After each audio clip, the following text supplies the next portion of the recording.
In a significant development for the future of American science and technology, a recent study from American University highlights the formidable economic repercussions of the Trump administration's proposed cuts to federal research funding.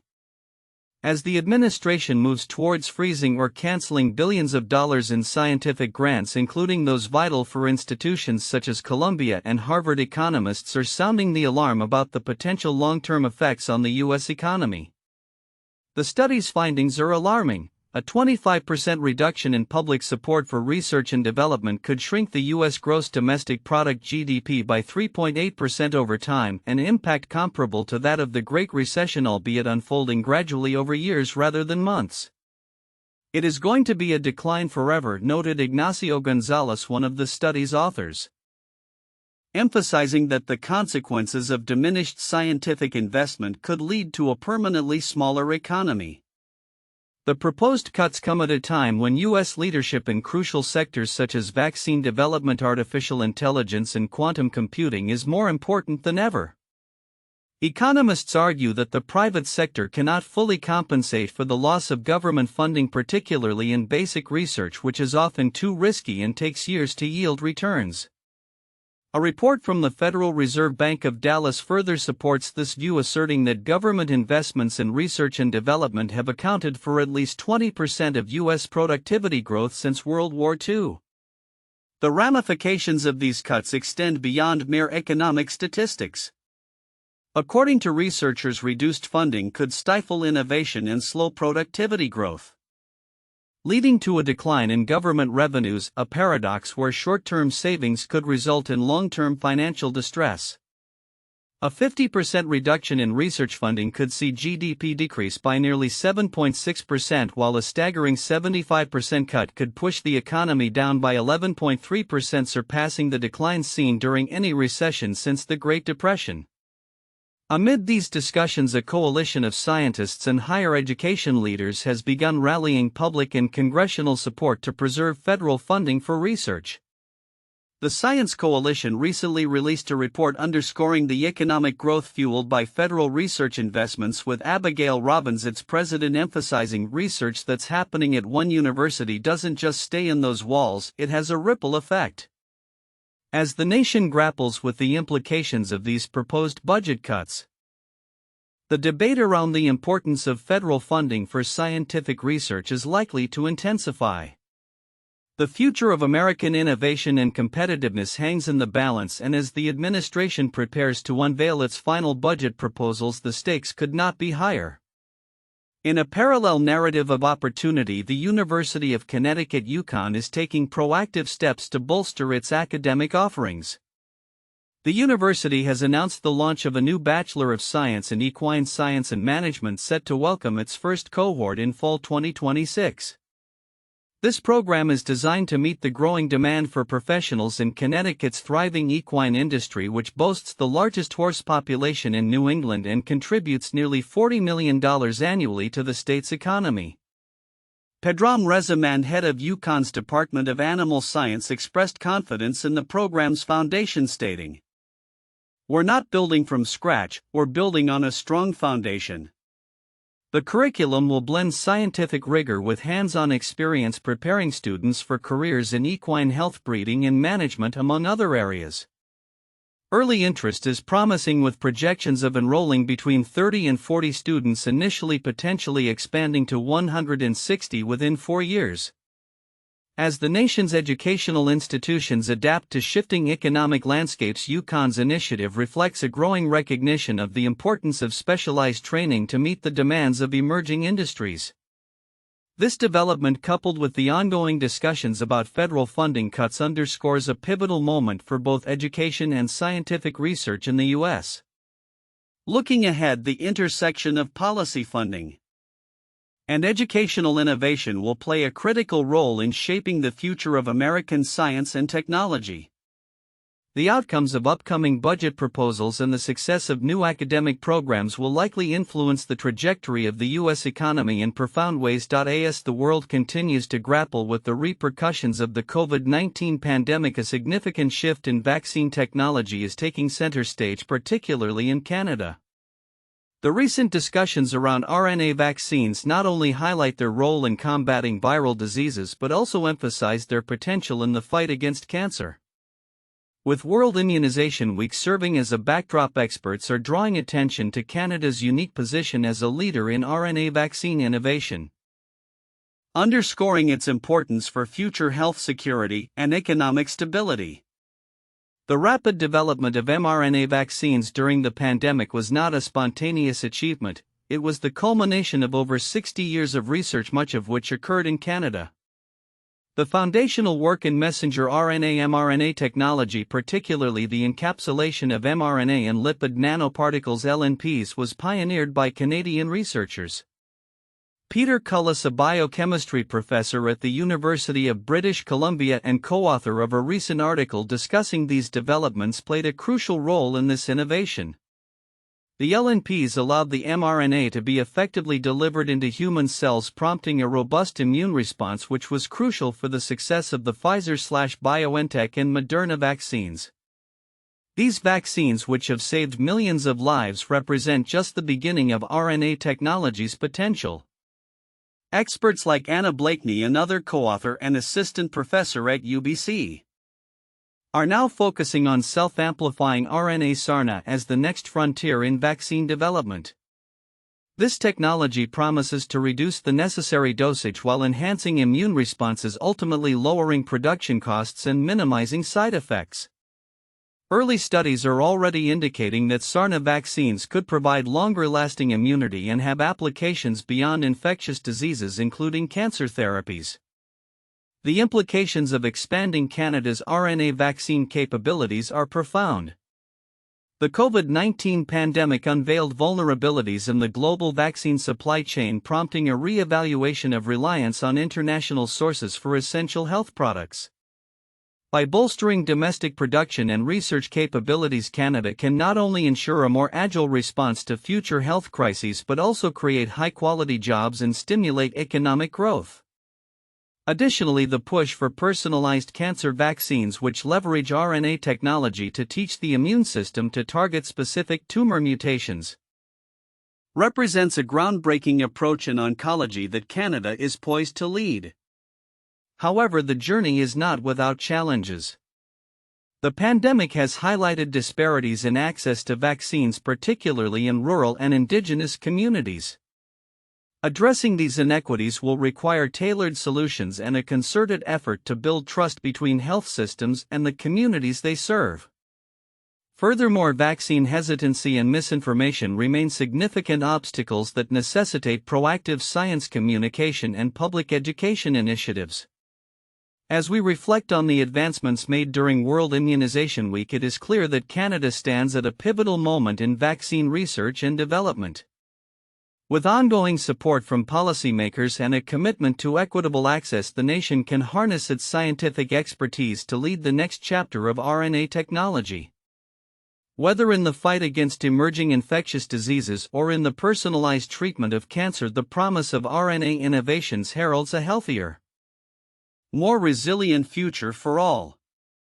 Looking forward, the trajectory of RNA vaccine technology will not only shape public health responses but also influence the broader bioeconomy. The ongoing investments in research and infrastructure will be critical in ensuring that the lessons learned from the pandemic lead to a more prepared and equitable healthcare landscape.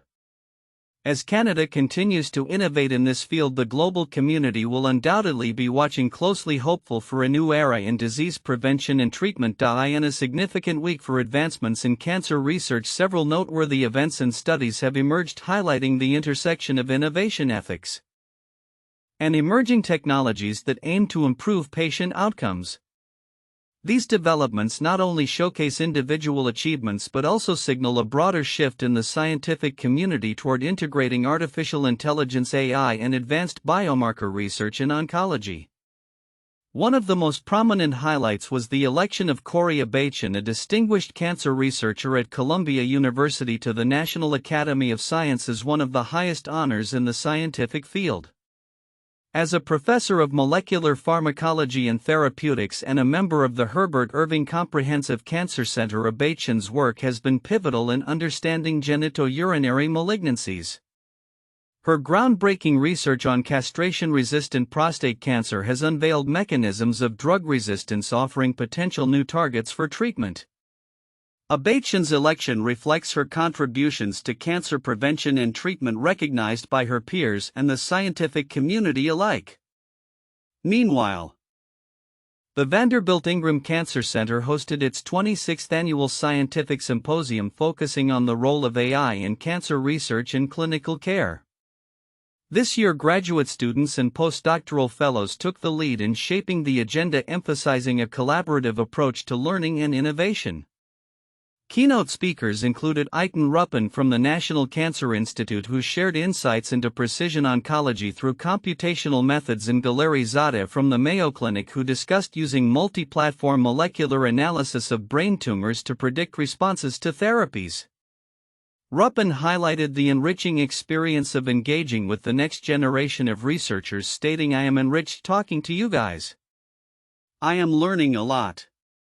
In a poignant moment, the symposium featured a personal testimony from 13-year-old Easton Reeder, a pediatric cancer survivor.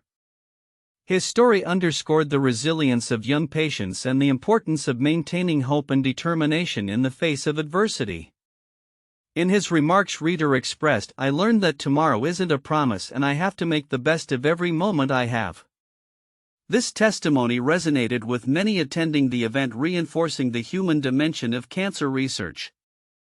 Meanwhile, a new study published in Molecular and Cellular Proteomics from researchers at Xiamen University has identified potential pan-cancer biomarkers that could revolutionize how cancers are classified and treated. By analyzing RNA and protein data from thousands of patients across 13 cancer types, the team discovered significant dysregulation of genes associated with messenger RNA splicing and fatty acid metabolism. Notably, they identified the ribonucleotide regulatory subunit RRM2 as overexpressed in various cancers, suggesting that targeting this protein could lead to novel treatment strategies.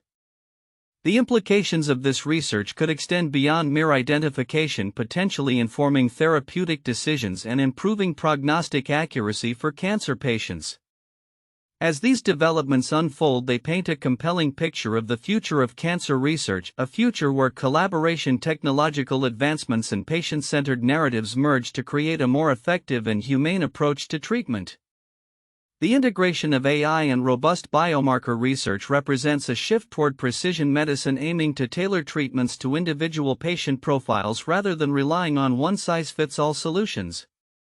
Looking ahead, the scientific community is poised to continue this momentum, exploring how these innovations can be harnessed to improve patient outcomes and ultimately pave the way for breakthroughs in cancer therapy. With leaders like Abachian being recognized for their contributions and events like the Vanderbilt Symposium fostering collaboration, the future of cancer research appears brighter than ever. In a groundbreaking exploration of the evolving relationship between artificial intelligence, AI, and scientific inquiry, researchers are beginning to grapple with a profound question: what happens when AI transitions from a tool for analysis to an active participant in the creative aspects of scientific research? This paradigm shift raises not only intriguing possibilities for innovation but also significant concerns regarding the role of human scientists in the future. The journey into this uncharted territory began for Mario Kren, a physicist at the University of Vienna, when he encountered a persistent problem in quantum physics that traditional brainstorming methods could not solve. After months of deliberation with his peers, Kren turned to an AI program he developed named Melvin, inspired by IBM's work on computational creativity. To his delight, Melvin generated a novel experimental design that would ultimately lead to a successful outcome, a feat that human reasoning had failed to achieve. His explanation for why we didn't find it ourselves was that we were biased in some way, Kren recounted, highlighting how human biases can obstruct innovative thinking. As Kren moved on to establish the Artificial Scientist Lab at the Max Planck Institute for the Science of Light, he began to expand Melvin's capabilities beyond quantum physics. His ambition is to harness the power of AI to explore new scientific avenues, combining expert knowledge with vast datasets from the academic literature. This vision aligns with a broader trend in which AI is no longer merely a tool for processing data but is becoming integral to the creative process in science. The implications of this transformation were underscored by a recent study conducted by Aidan Toner Rogers at the Massachusetts Institute of Technology. He observed that researchers using AI tools in materials discovery saw a remarkable increase in productivity: 44% more materials discovered and 39% more patents filed. Yet paradoxically, many of these scientists reported a decline in job satisfaction, feeling stripped of the creative fulfillment that originally drew them to science. "I couldn't help feeling that much of my education is now worthless," lamented one participant. Reflecting a broader anxiety within the scientific community about the potential loss of autonomy in the face of AI's capabilities. The entry of AI into scientific creativity raises questions about its role in generating new hypotheses and guiding research directions. Google's recent initiative to create an AI co-scientist aims to facilitate this process by allowing AI agents to propose and debate research questions. In a test, microbiologists found that the AI suggested a hypothesis they had recently validated in their own lab, illustrating AI's potential to serve as a cognitive collaborator. However, researchers remain cautious about the limitations of AI reasoning, often likening it to a sophisticated search engine rather than a true intellectual partner. Despite the promise, the integration of AI into scientific research is not without its critics. Ana Bastos, an Earth systems scientist, raised concerns about the potential for AI to dilute the diversity and human element of scientific inquiry. She warned that the rush to adopt AI could lead to a homogenization of research ideas, suppressing innovative and disruptive findings. The fear is that reliance on AI-generated outputs may cause researchers to overlook nuanced understanding and critical thinking. As scientists navigate this new landscape, the balance between efficiency and creativity remains a critical concern. The technological advancements heralded by AI promise to streamline processes, yet researchers like Jennifer Listgarten emphasize the importance of maintaining the artistic spirit of science. Academics should, in theory, have more freedom to maneuver, she noted, advocating for a model where AI enhances rather than dictates the scientific process.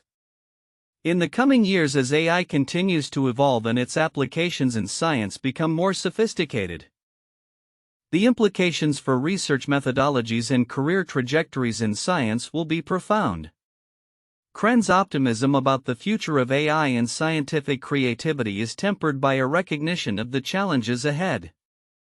"It's very difficult to see how such programs can come up with paradigm shifts," he acknowledged, reflecting the ongoing uncertainty about the extent to which AI can replicate or even enhance human creativity. As the scientific community grapples with these questions, it is clear that the journey toward a future where AI plays a central role in research is only just beginning.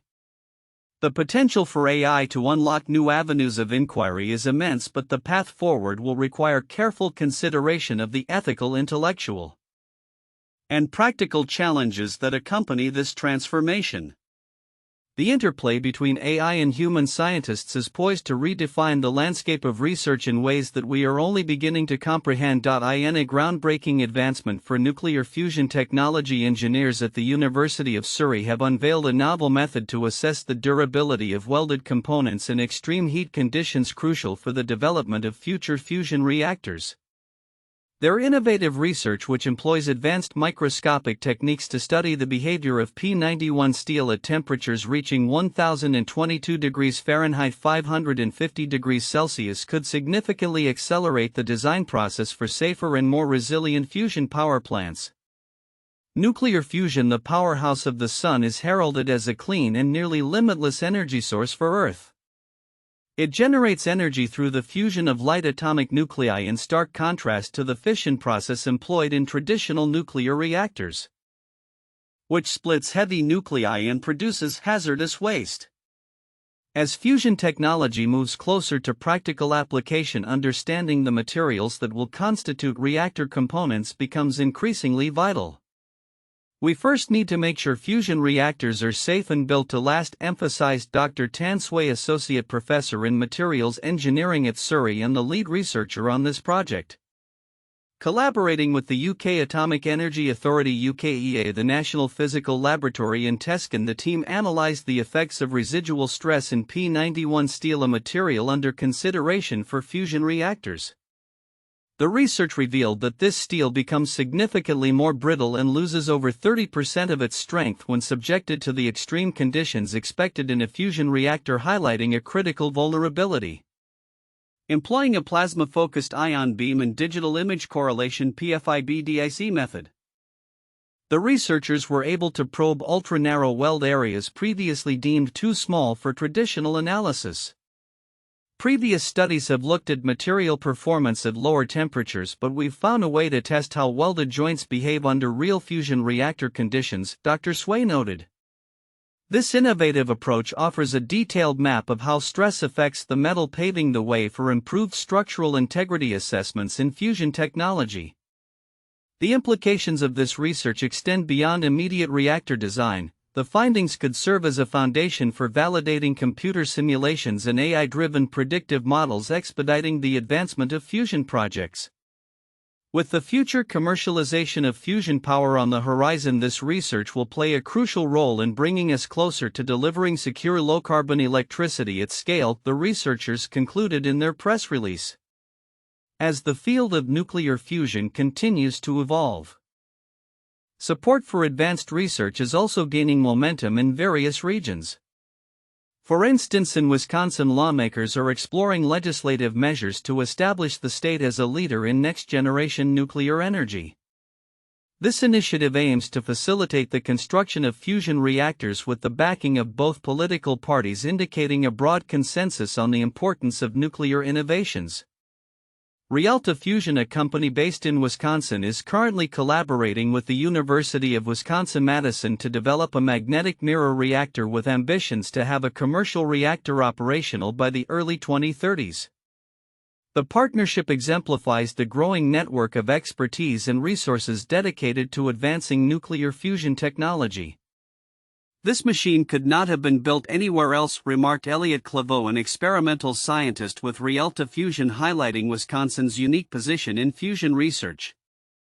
As the world grapples with the pressing need for sustainable energy solutions, the advancements in both the UK and Wisconsin signal a promising shift toward harnessing the immense potential of nuclear fusion.